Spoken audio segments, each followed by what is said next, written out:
Okay, so next is the concept of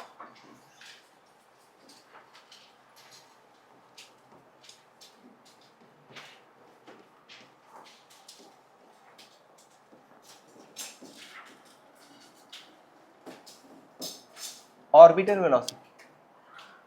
ठीक है, next is the concept of orbital velocity.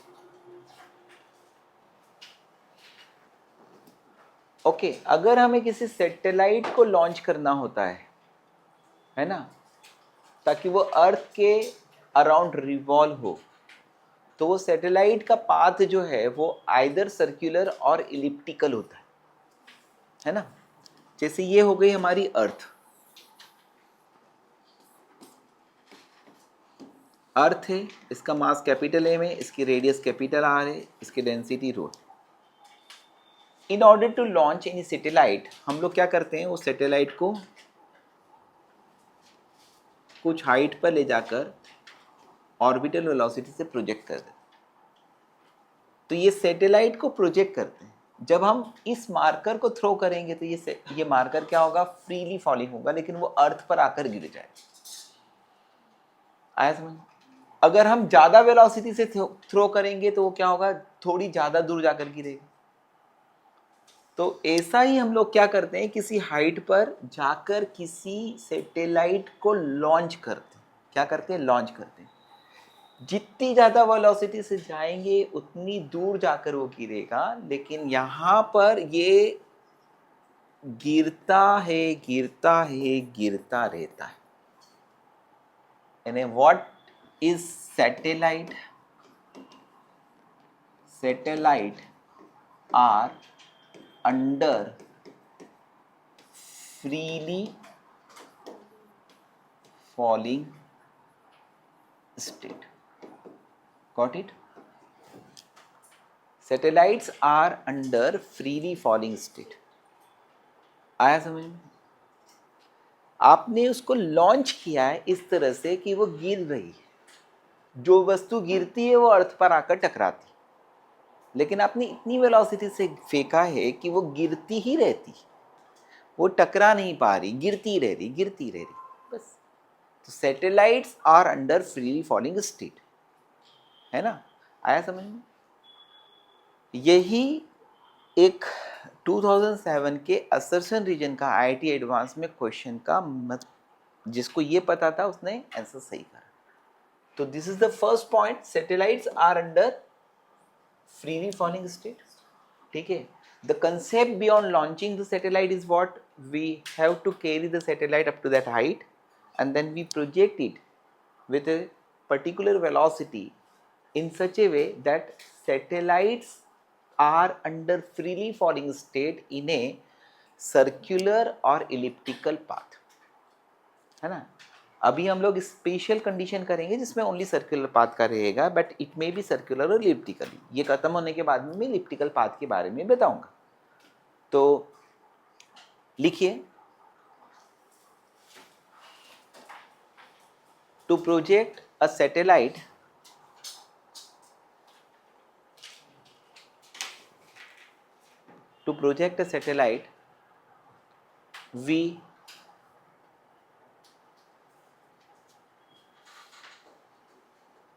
carry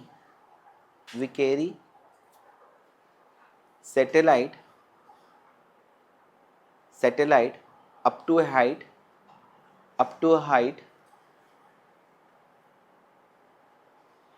and then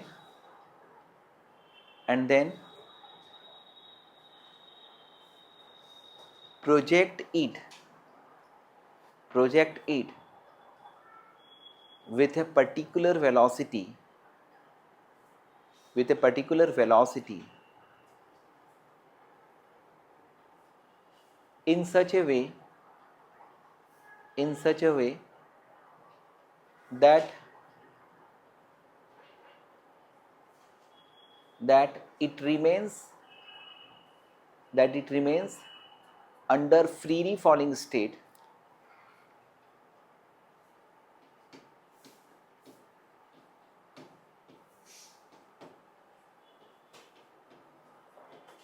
in a circular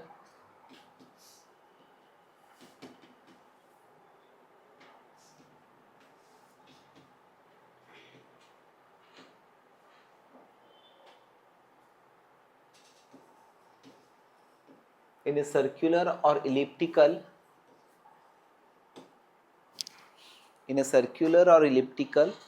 bonded orbit. ठीक है, in a circular or elliptical bonded orbit. तो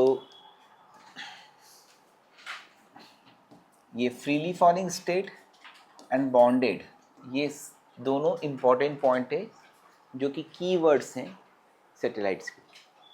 what? Freely falling and bonded. Bonded का मतलब क्या कि total energy of the satellites क्या होती है? नेगेटिव, है ना. जब कोई की एनर्जी जीरो हो जाती तो वो जस्ट फ्री हो जाता, और किसी की कुछ पॉजिटिव एनर्जी है यानी कि क्या है, वो फिर आपके कंट्रोल में नहीं. ऐसा समझना. तो सैटेलाइट्स को हमें लॉन्च करना है.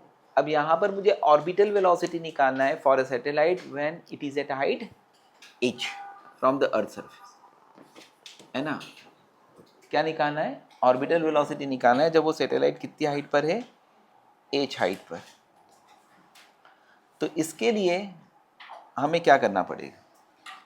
देखिए कंसेप्ट क्या होगा यहाँ पर.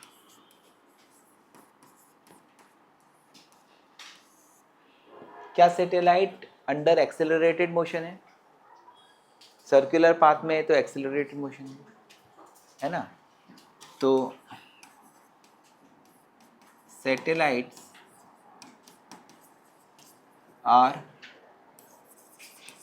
अंडर accelerated motion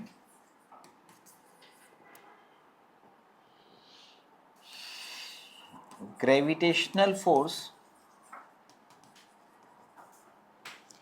सैटेलाइट को कौन खींच रहा है इधर? Real force, gravitational force between earth and satellite provide. ये रियल फोर्स है और ऑब्जेक्ट सर्कुलर पाथ में है, तो ये क्या करता है? Provide centripetal force to it. तो क्या हुआ बेटा? Gravitational force is equal to क्या आ जाएगा? Centripetal force. दो ऑब्जेक्ट के बीच में वेदांती ग्रेविटेशनल फोर्स क्या होता है? g mass of earth into mass of satellite upon capital R plus h का whole square is equal to centripetal force किसको मिल रही है? सैटेलाइट को. तो m vo का स्क्वायर अपॉन r. r क्या है? r plus h. ठीक है, ये कैंसल, ये cancel. So orbital velocity of the satellite क्या आ गई बेटा? Under root of G M upon R plus H. This is the formula number 1 of orbital velocity. Okay, small g is equal to क्या होता है? G M by R square. तो orbital velocity के लिए फॉर्मूला नंबर 2 क्या आएगा? G R square upon R plus H. ठीक है. Now the next concept is इसमें orbital velocity near earth surface. Earth surface के नियर ऑर्बिटल वेलोसिटी क्या होगी? तो वहां पर h क्या होगा? Tends to 0. Near earth surface यानी क्या? h becomes 0. So that orbital velocity is under root of what? gm by r, that is equal to under root of gr. h tends to 0. इसकी value जो आती है वो approximately 7990 metre पर second आती है, या फिर अप्रोक्सीमेटली 8 किलोमीटर पर सेकंड आती है. 8 किलोमीटर पर सेकंड आती है. समझी बेटा? तो orbital velocity near earth surface कितना होता है? 8 किलोमीटर पर सेकंड. ओके, 8 किलोमीटर पर सेकंड, ये orbital velocity near earth surface. समझ में आया? तो यहां पर orbital velocity near earth surface कितना आया? 8 किलोमीटर पर सेकंड। बहुत मस्त चीज है बेटा। ईश्वर ने अगर इस धरती को बनाया है और उसका हमने स्फेरिकल शेप के बारे में बताया है। देखो, अगर एक वस्तु 1 सेकंड में गिरती है तो कितना गिरती है? रेस से 1 सेकंड में गिरती है तो कितना गिरती है? 5 मीटर। हाँ, 5 मीटर, 4.9 मीटर। जी की वैल्यू 9.8 लोगे तो। अब बेटा सैटेलाइट्स क्या है? फ्रीली फॉलिंग स्टेट में। ठीक है, सैटेलाइट्स कहाँ पर है दोस्त? फ्रीली फॉलिंग स्टेट में। रेडियस ऑफ अर्थ कितनी है दोस्त? 6400 किलोमीटर। अगर आप सैटेलाइट पर अर्थ के नियर 8 किलोमीटर पर सेकंड की वेलोसिटी से फेंकोगे तो 1 सेकंड में सैटेलाइट कितना चलेगी? कितना चलेगी? 8 किलोमीटर चलेगी। रे बोलो, जागो रे लल्लू। देखो ये क्या हुआ, सैटेलाइट चली, कितनी चली दोस्त? 8 किलोमीटर। बता रहा हूँ उसको 8 किलोमीटर, ऐसे बहुत छोटा आएगा वो, बहुत छोटा आएगा, लेकिन दिखाने के लिए थोड़ा बड़ा बता। तो दोस्त जब ये 8 किलोमीटर चली, गॉट इट? अब देखो प्रकृति जो है वो कितनी परफेक्ट है कि अगर ये 8 किलोमीटर चली तो ये वाला पार्ट यहाँ से कुछ नीचे गिरा और ये अप्रोक्सीमेटली कितना गिरा? Only 5 metre. समझे? यानी कि आप किसी स्ट्रेट हाईवे पे अगर 8 किलोमीटर चले जाते हो ना,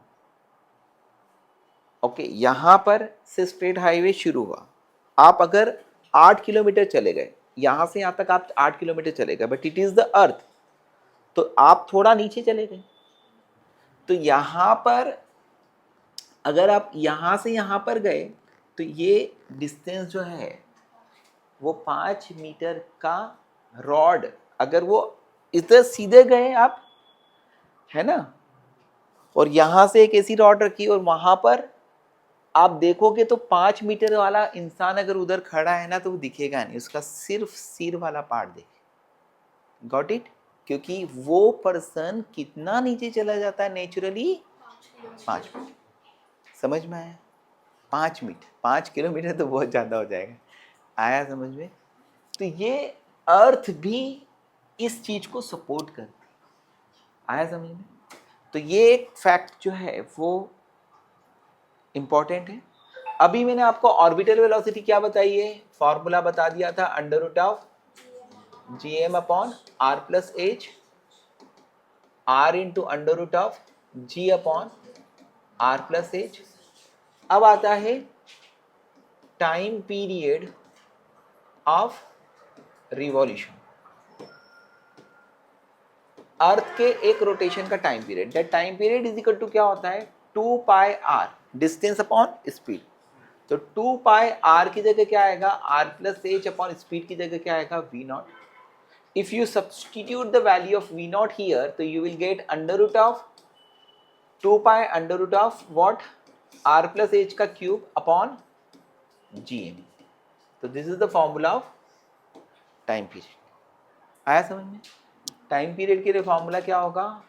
डिस्टेंस अपॉन स्पीड। ठीक, फिर उसके बाद में हम लोग बात करेंगे किसकी? एक इजी चीज की जो कि कभी कभी काम पड़ता है, height of satellite. Height of satellite, तो हाइट ऑफ द सैटेलाइट को डिटरमाइन करने के लिए हम लोग इस फॉर्मूले को ही रीअरेंज करते हैं, इसका स्क्वायरिंग कर देते हैं। तो T square into G M upon 4 pi square, yes, is equal to what? R plus H का cube. You have to find h, तो h will be what? T square gm upon 4 pi square, yes or no, whole to the power 1 by 3 minus r. So this is the formula of height of the satellite. Then potential energy of satellite. तो potential energy किसके कारण arise हो रही है? उसकी position में, और position कितनी है? It is at height H. तो potential energy of satellite, exactly it is the potential energy of earth satellite system, है ना. It is potential energy of earth and satellite system. ये किसके बराबर होगी? माइनस, ये u से बनाऊंगा, minus G mass of earth into mass of satellite upon R plus H. Got it? It is the potential. ठीक है. And kinetic energy of satellite,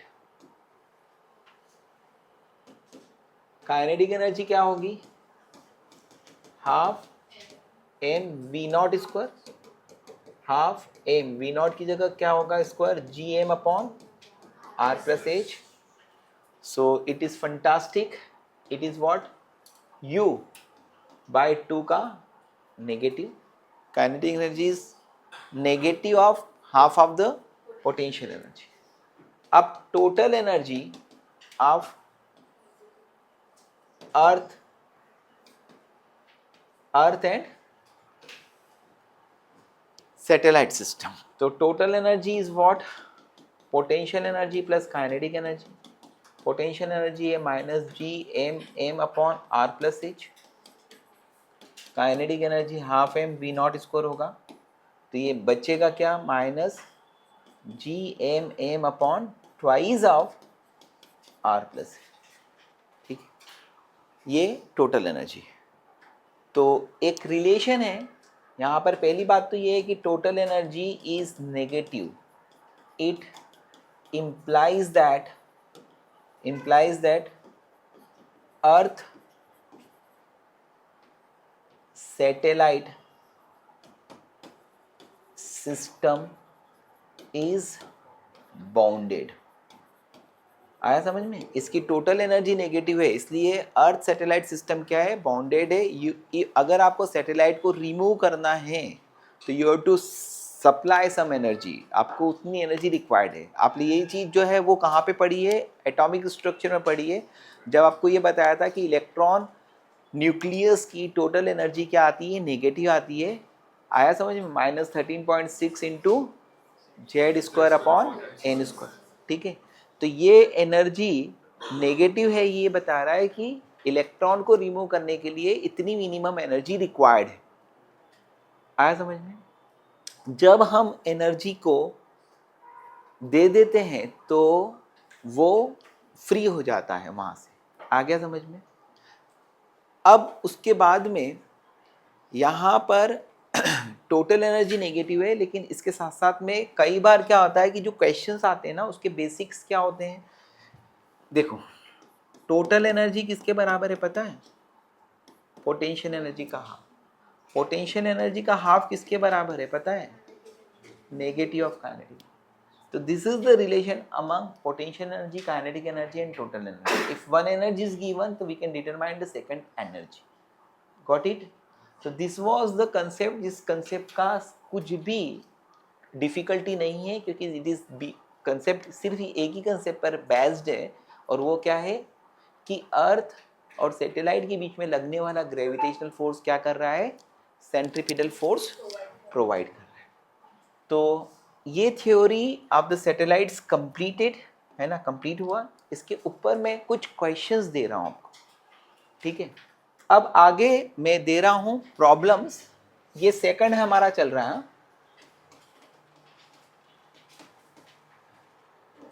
problems.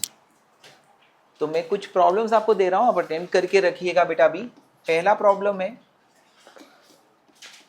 आवाज नहीं. A satellite is revolving in a circular path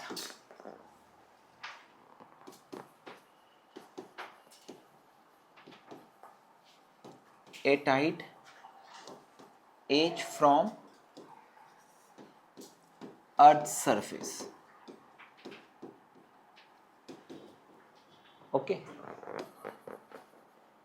mass of earth है capital M, radius है capital R, और satellite का मास कितना दिया है M.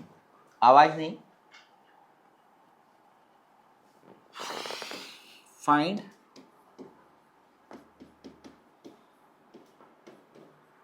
Angular momentum of satellite with respect to center of earth. Okay, a satellite is revolving in a circular path at height h from the earth's surface. Mass of the earth है capital M, radius r है. You have to find the angular momentum of satellite with respect to the center of earth, है ना. It is the question number 1. Second है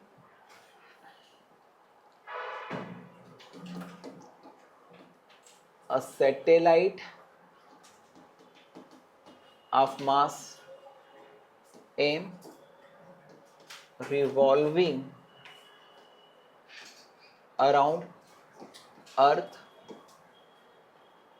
in a circular path with velocity v naught.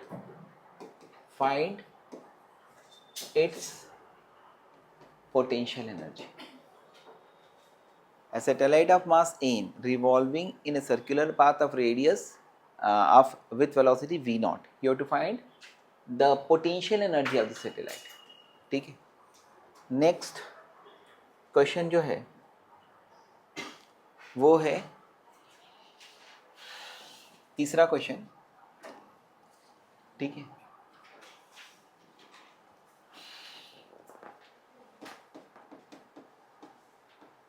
Find height of geostationary satellite and time period, है ना.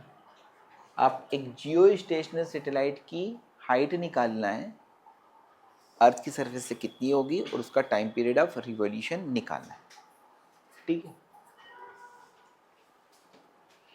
Fourth question है, ये थोड़ा सा difficult है, अच्छा क्वेश्चन है.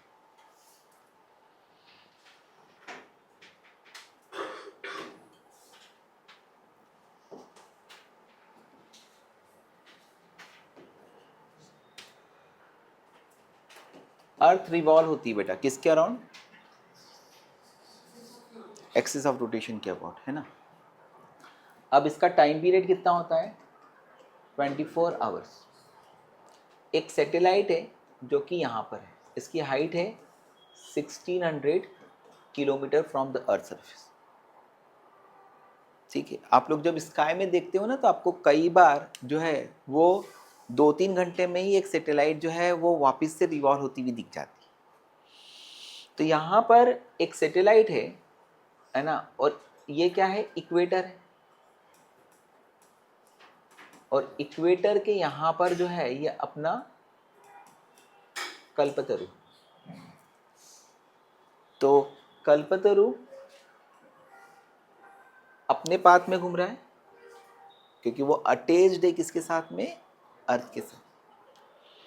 ओके, ये सैटेलाइट अपने पाथ में घूम रही है. ठीक है, आगे समझ में. तो at t equal to 0 a satellite, है ना, जिसकी हाइट कितनी है बेटा, 1600 किलोमीटर है, is just above to Kalpataru. ठीक, वो ठीक ऊपर है कल्पतरु के. Now find time after which it just above to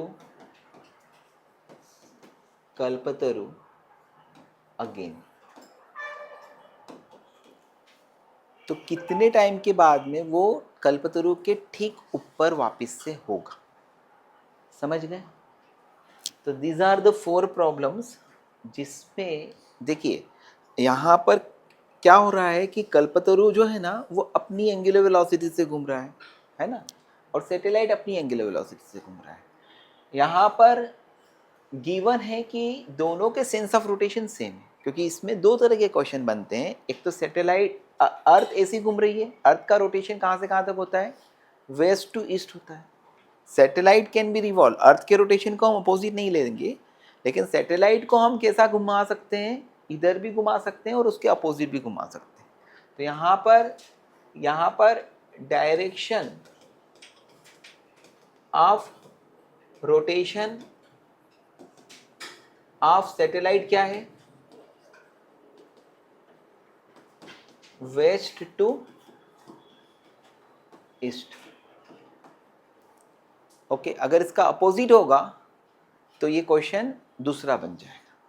ठीक है, ये चारों क्वेश्चंस को एक बार अटेम्प्ट करो, नहीं होता तो मैं बताता हूँ।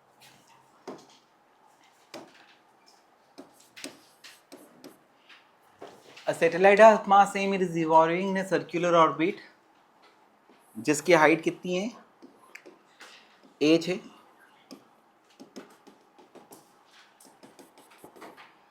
अगर h है, आपको एंगुलर मोमेंटम निकालना है। एंगुलर मोमेंटम निकालने के लिए इसकी वेलोसिटी क्या होगी, v नॉट होगी। v नॉट की वैल्यू क्या होगी, under root of gm upon r plus h। इसकी डिस्टेंस ये है r प्लस h। तो angular momentum about o is equal to क्या होता है, r vector cross p vector. Angular momentum about o, r का मतलब यहाँ से यहाँ तक की distance, that is r plus h cross p vector in a m into V not into sine 90, क्योंकि angle between r vector and this is, ठीक है। तो मेरा टोटल आंसर आना चाहिए ये, लेकिन यहाँ पर क्वेश्चन में जो इंफॉर्मेशन दी है आंसर उसी टर्म्स में होना चाहिए। मेरा आंसर आ गया M V nought R plus H, जो कि एम बी आर होता है इलेक्ट्रॉन का, आपको पता है। लेकिन यहाँ पर हमें ये आंसर नहीं लिख सकते क्योंकि वी नॉट नहीं दिया है, तो वी नॉट की वैल्यू रखना पड़ेगी। वी नॉट की वैल्यू क्या होती है, G M upon R plus H into R plus H. तो इसको सिंप्लीफाई करके that is your final answer, ठीक है। अब उसके बाद में सेकंड क्वेश्चन है, satellite of mass small m revolving around earth in a circular path with velocity V nought, find its potential energy. तो काइनेटिक एनर्जी कितनी है इसकी, half M V not square है, और potential energy is equal to क्या होता है, twice of kinetic energy का नेगेटिव। तो your potential energy is what, minus M V not square, that is your answer, है ना। तो यहाँ पर अपने को वो रिलेशन जो था, कौन सा वाला relation, potential energy is equal to minus of twice of kinetic energy, वैसे करके दिया था। यानी कि इनडायरेक्टली उसने काइनेटिक एनर्जी देकर पोटेंशियल एनर्जी पूछा था, तो वो हम लोग कर सकते हैं। क्वेश्चन नंबर 3 जो था वो जियो स्टेशनरी सैटेलाइट से रिलेटेड था। तो क्वेश्चन नंबर 3 में आपको फाइंड करना है जियो स्टेशनरी सैटेलाइट की height. The first one thing is what do you mean by Jio stationery satellite. बिल्कुल आवाज नहीं अभी भी हो रही है, ध्यान से समझ लो, नहीं तो एक्शन लेता हूं। तो अगर एक सैटेलाइट अर्थ के अराउंड रिवॉल्व हो रही है। अर्थ के रोटेशन का टाइम पीरियड है 24 आवर्स, और वो सैटेलाइट अर्थ के किसी पॉइंट के विथ रिस्पेक्ट टू स्टेशनरी रहती है, तो उसको हम क्या बोलते हैं? जियो स्टेशनरी सैटेलाइट।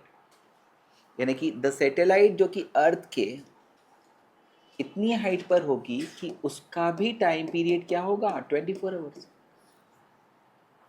तो वो सैटेलाइट जो है उसके विथ रिस्पेक्ट टू क्या होगी? स्टेशनरी अपीयर होगी। उस सैटेलाइट को हम क्या बोलते हैं? जियो स्टेशनरी। तो शॉर्टकट में क्या आपको समझ में आया? The satellite whose time period of revolution is equal to 24 hours, बात number 1। Second, sense of rotation is same as sense of earth, that is from west to east, उसका सेंस ऑफ रोटेशन होता है, उसको हम बोलते हैं जियो stationery. अब अगर हमें जियो स्टेशनरी सैटेलाइट से हाइट निकालनी, द फॉर्मूला ऑफ हाइट थोड़ी देर पहले मैंने बताया होगा आपको, क्या होता है? T square G M upon 4 pi square minus R. तो ये जो एज की वैल्यू आती है वो अप्रोक्सीमेटली 6R। इसको हम बोलते हैं 36,000 किलोमीटर। तो geostationary satellite is at a height of 36,000 kilometre from earth surface, it is approximately 6R। आया समझ में? ये सैटेलाइट्स जो है वो किसके लिए? टेलीकम्युनिकेशन के लिए यूज होती है, वेदर फॉरकास्टिंग के लिए यूज होती है। इससे हमें वेदर के बारे में या अर्थ के इनसाइड पानी कहाँ पर होता है उसके बारे में भी इंफॉर्मेशन मिल सकती है। टेलीकम्युनिकेशंस यानी मैचेस जो है एक जगह से दूसरी जगह अगर हम सिग्नल्स भेजते हैं और टेलीकास्टिंग होती है, लाइव टेलीकास्टिंग होती है, उसी टाइम थोड़ा सा टाइम गैप आता है, तो वो क्या आती है? जियो स्टेशनरी सैटेलाइट्स के कारण होती है। ठीक है, ऐसे 3 सैटेलाइट्स अगर आपने बना ली, तीनों को इक्विडिस्टेंस रखा और वो तीनों रिवॉल्व कर रही है अर्थ से, तो सिग्नल्स जो है वो पूरे अर्थ पे ऑलमोस्ट ट्रांसफ़र कर सकते हैं कुछ छोटे से पार्ट को छोड़कर, ड्यू टू 3 सैटेलाइट्स। अब उसके बाद में चौथा क्वेश्चन जो था ना, उसमें ये बोला गया था कि एक सैटेलाइट कल्पतरु के जस्ट ओवरहेड है। आपको क्या करना है कि वो सैटेलाइट वापस से कितने टाइम के बाद में ओवरहेड आएगा। बात नंबर 1 बेटा, कि ऐसी सैटेलाइट जो कि अर्थ के बिल्कुल पास में होती है उसका टाइम पीरियड होता है 84.6 मिनट। यानी जो सैटेलाइट 8 किलोमीटर पर सेकंड से घूम रही है अर्थ के अराउंड, अगर आप 8 किलोमीटर पर सेकंड से रिवॉल्व होना शुरू कर दो ना, अर्थ के चारों दौड़ना शुरू कर दो ना, तो एक पूरा चक्कर 84.6 मिनट्स में आप लगा दोगे।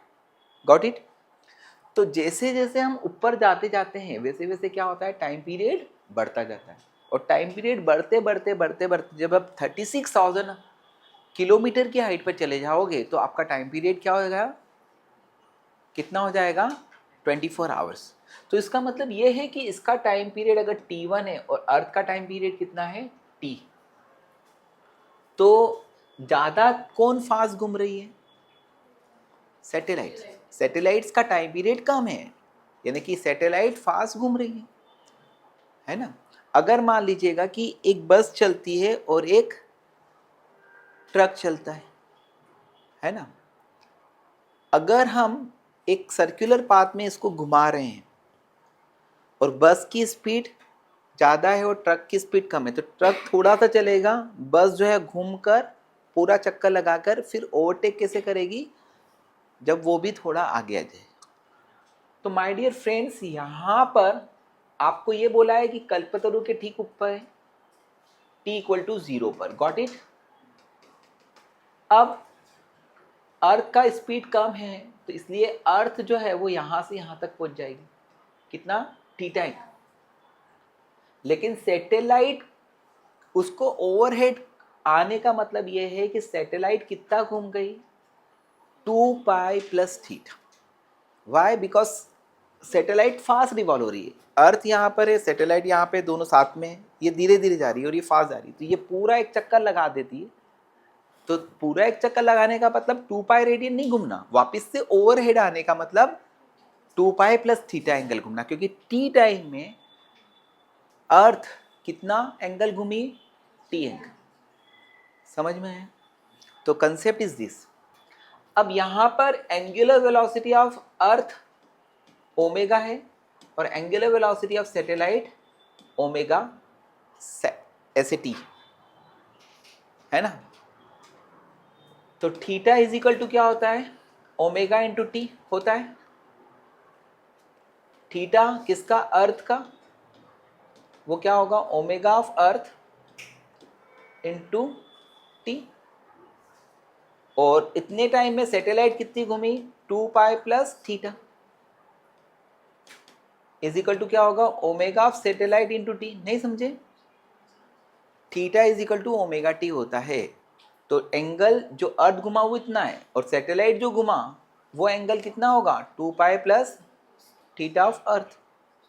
तो यहाँ पर ऊपर की वैल्यू रख दो, 2 पाई प्लस थीटा की value omega E into T is equal to omega S into T. इसको उधर बुला लो या इसकी वैल्यू भी रख दो बेटा। 2 pi is equal to 2 pi by time period of satellite into T minus बोलो ओमेगा की जगह 2 pi by time period of earth into T. 2 pi common निकाल कर निपटा दो तो टी की वैल्यू क्या आ गई, time period of earth into time period of satellite upon time period of earth minus time period of satellite. इसकी वैल्यू सब्सटीट्यूट कर दोगे तो you will get the answer, जिसमें वो सैटेलाइट अगेन कहाँ पर आती है, अर्थ के उस पर्टिकुलर स्पॉट के ऊपर। आया समझ में? And the same type of formula जो है ना एक सरफेस टेंशन में आया। ओके और वही क्वेश्चन जो है एक लड़का जो है ना वो इस बार के मेंस में आया था कि कॉमन रेडियस ऑफ कर्वेचर क्या होती है। ठीक है, वहाँ पर रेडियस की फॉर्मेट में फॉर्मूला है, ठीक है, सरफेस टेंशन में, इसलिए। तो ये 4 क्वेश्चंस हो गए बेटा। अब उसके बाद में मैं आपको कुछ बाइनरी स्टार्स वगैरह के कंसेप्ट्स कराता हूँ। अब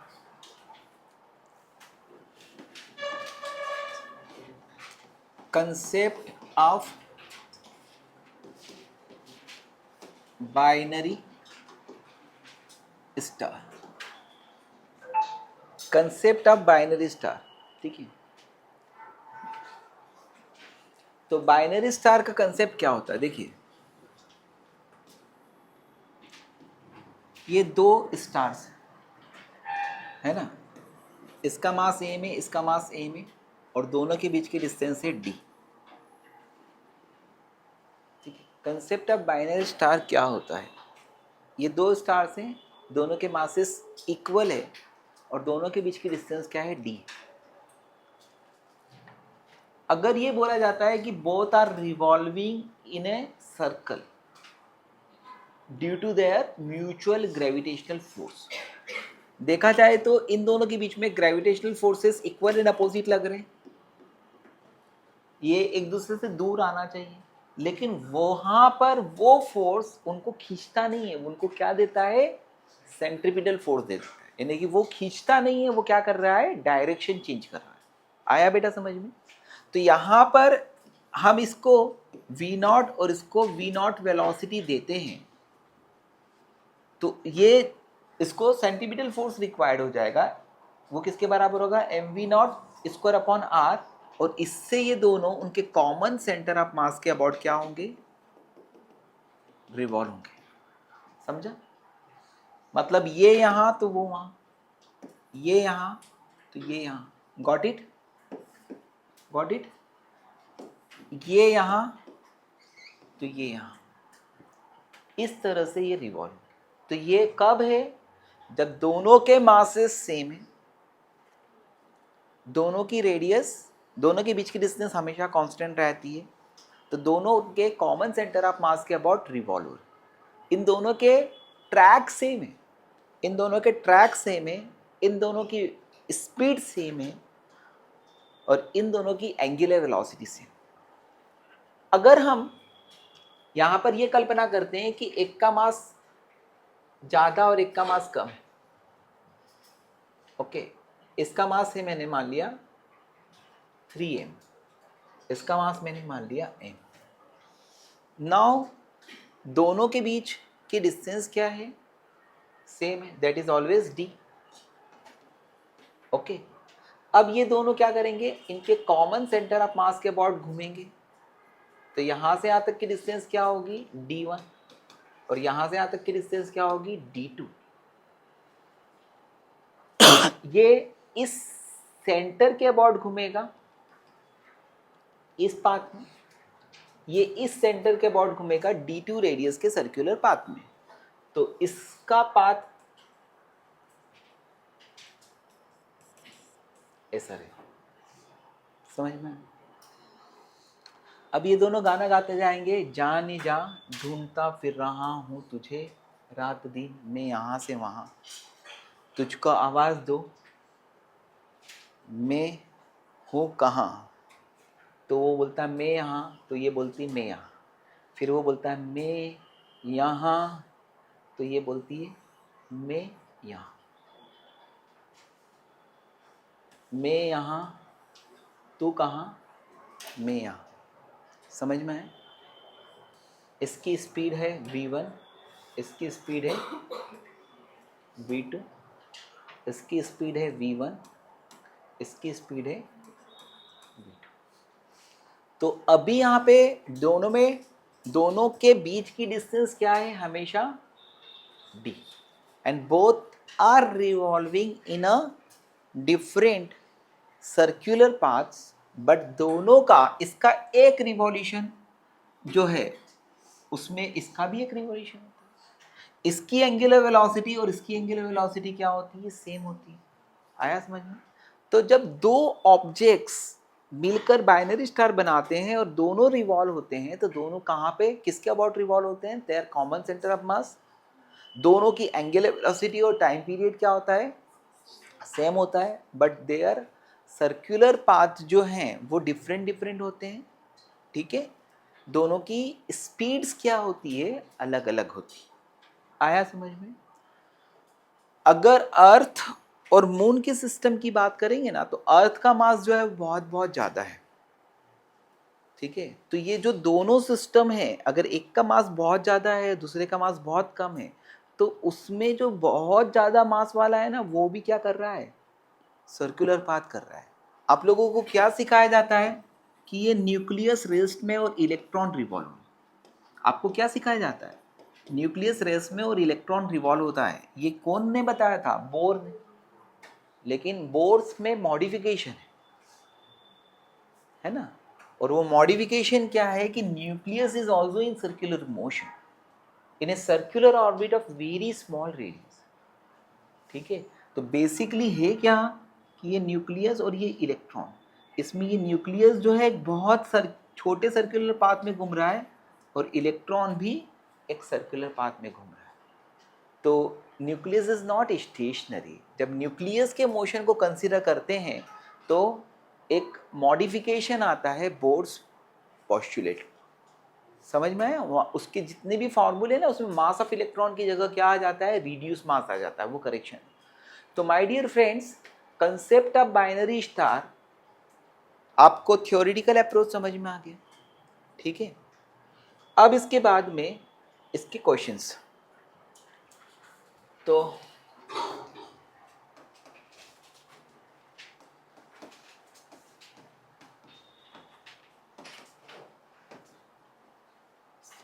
साथ साथ लिख सकते हो, two stars of mass 2m and m are revolving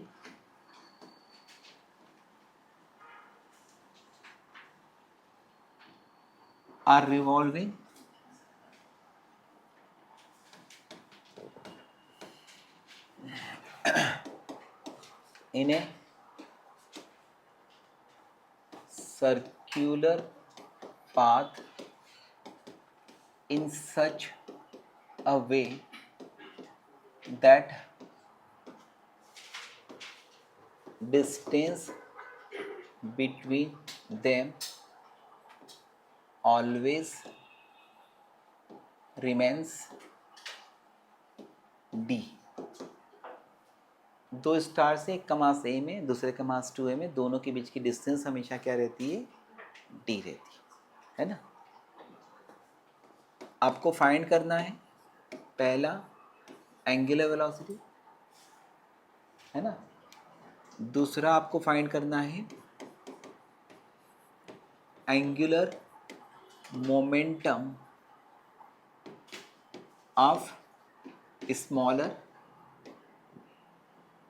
का एंगुलर मोमेंटम निकालना है about centre of mass.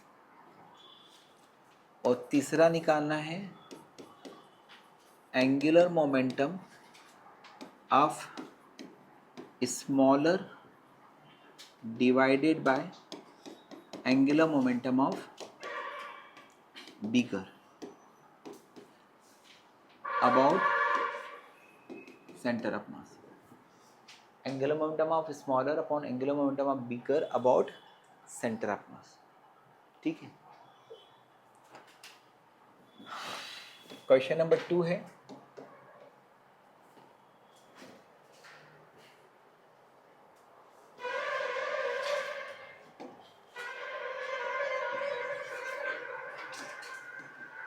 Question number 2 है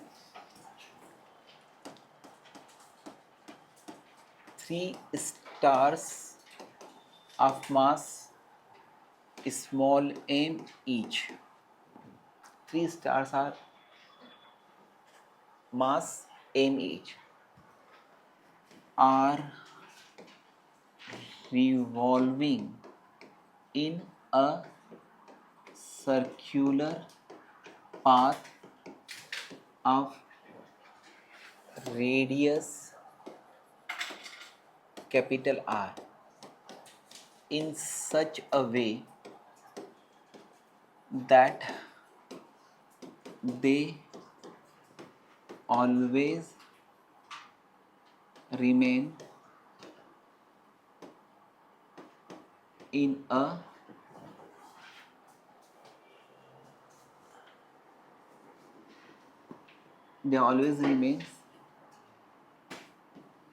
at a vertices of equilateral triangle. 3 stars हैं जिनके मास mm है और वो r रेडियस के सर्कुलर पाथ में घूम रहे हैं इस तरह से कि वो हमेशा एक इक्विलैटरल ट्रायंगल के वर्टाइसेस पे रहते, है ना।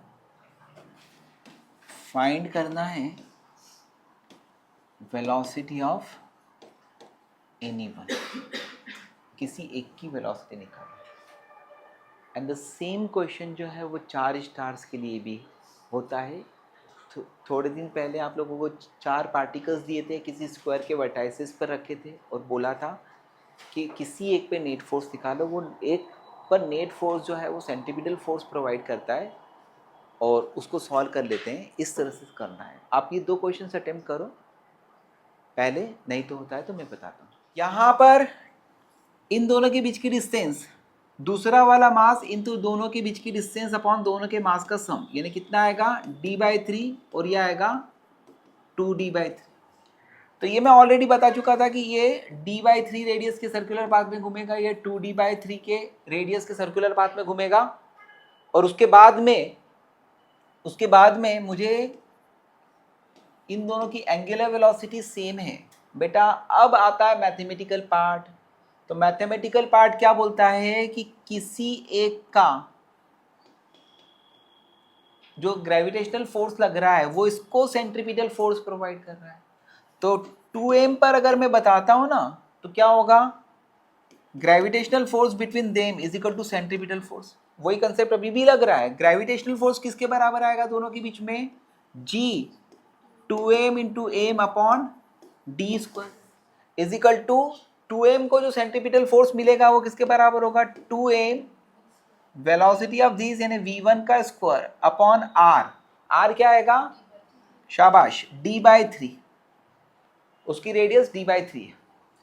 तो ये एक d से एक d कैंसिल, एक 2m से एक 2m कैंसिल, तो v1 की वैल्यू किसके बराबर आ गई, अंडर रूट ऑफ, ये 3 ऊपर आएगा, under root of what, gm upon 3d, ये v1 आया, ठीक है।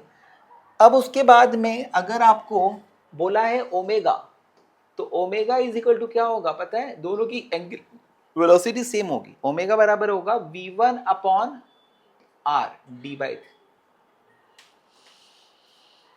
तो omega is equal to under root of gm upon 3d into 3/d, so it is under root of 3gm upon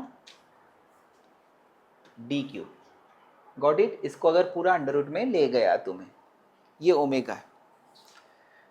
इसके बाद में angular momentum of smaller about centre of mass, omega दोनों का सेम होगा, तो एंगुलर मोमेंटम ऑफ स्मॉलर ये किसके बराबर होगा, mass of smaller M omega R square, तो एम स्मॉलर का मास ओमेगा सेम है दोनों का, इसकी रेडियस क्या है 2d/3 का होल स्क्वायर, इसमें वैल्यू सब्स्टिट्यूट करना है बस। एंगुलर मोमेंटम ऑफ बिगर अगर आपसे पूछा जाता है तो क्या होता है, एम की जगह 2m ओमेगा, रेडियस क्या है d/3 का स्क्वायर, और इसका रेशो, तो रेशियो जो है वो आप निकाल सकते हैं। ये वाला क्वेश्चन जो है वो IIT एडवांस में पैसेज में आया था, है ना, यानी उस पर 2 क्वेश्चंस थे, अगर 4-4 मार्क्स का है तो 8 मार्क्स का क्वेश्चन था, सिर्फ इतना सा, ठीक है, करेक्ट। तो उसमें मैंने 1 नहीं 2 नहीं 3 क्वेश्चन बना दिए, और भी ज़्यादा बना सकता था, v1 और v2 की वैल्यूज़ पूछ सकता था, angular velocity, angular momentum over centre of mass, ये सब मैंने उसमें डाल दिया। समझ में आ रहा है, अच्छा क्वेश्चन था, आगे भी आ सकता है। नेक्स्ट क्वेश्चन जो है इसके बाद में, इसके बाद वाला जो नेक्स्ट क्वेश्चन है उसमें ऑलरेडी बहुत इजी कंसेप्ट है। हाँ बेटा, उसका थर्ड क्वेश्चन हो गया था ना,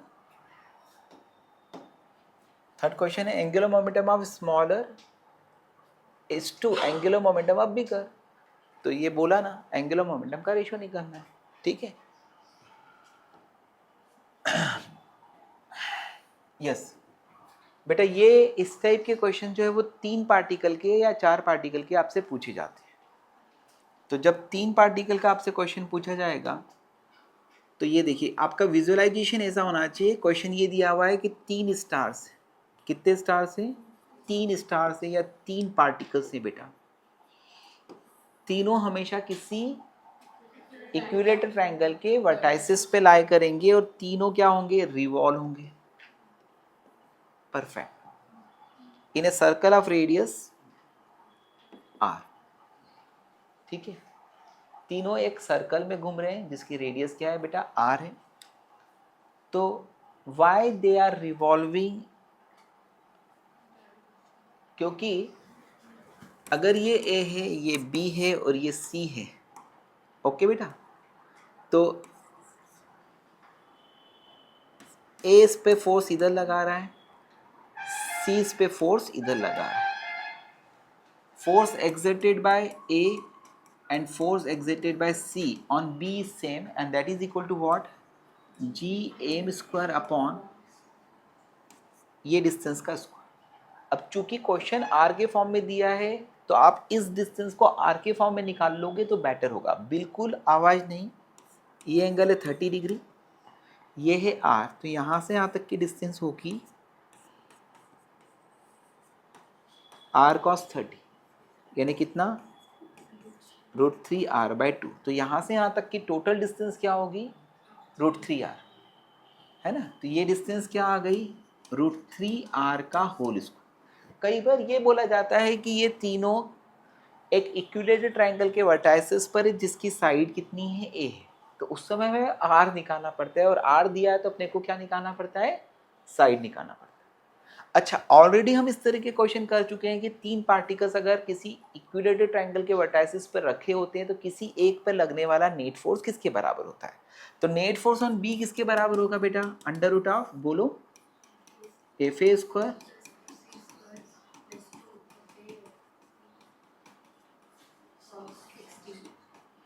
cos 60 की वैल्यू हाफ आती है, तो ये तीनों का रिजल्टेंट आता है √3FA। Net force on B किसके बराबर आ गया, Gm² upon, got it. Net force की डायरेक्शन किधर हो रही है, ये।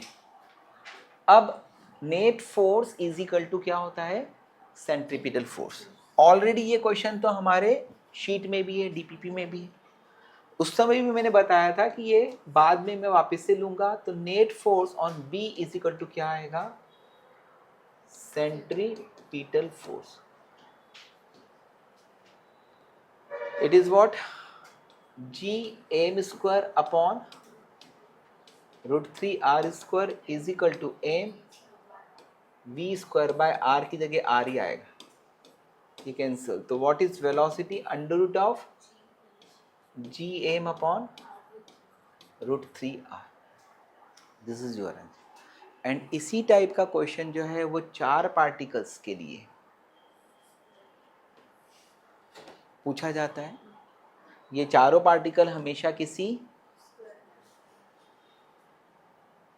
स्क्वायर में ही रहते हैं। जैसे ये वाला पार्टिकल बेटा यहाँ पर आ जाता है, तो दूसरा वाला पार्टिकल यहाँ आ जाता है, तीसरा वाला पार्टिकल यहाँ आ जाता है, चौथा वाला पार्टिकल।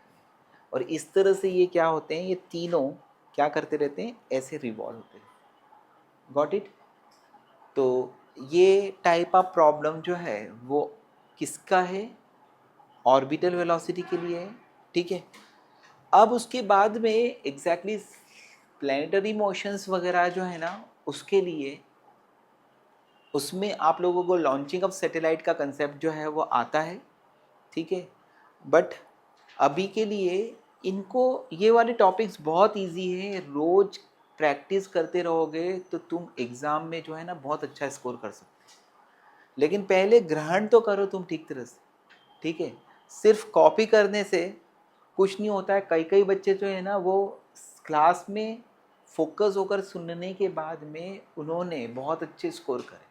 दिमाग पर लोड डालकर जो है ना वो बैठोगे तो इंसान का जीवन ऐसा नहीं है कि बहुत कुछ चिंता की जाए, लेकिन हम अननेसेसरी चिंता करके जो है ना वो किसी भी सामान्य चीज़ को भी प्रॉब्लम बना देते हैं, ठीक है। इसे कॉपी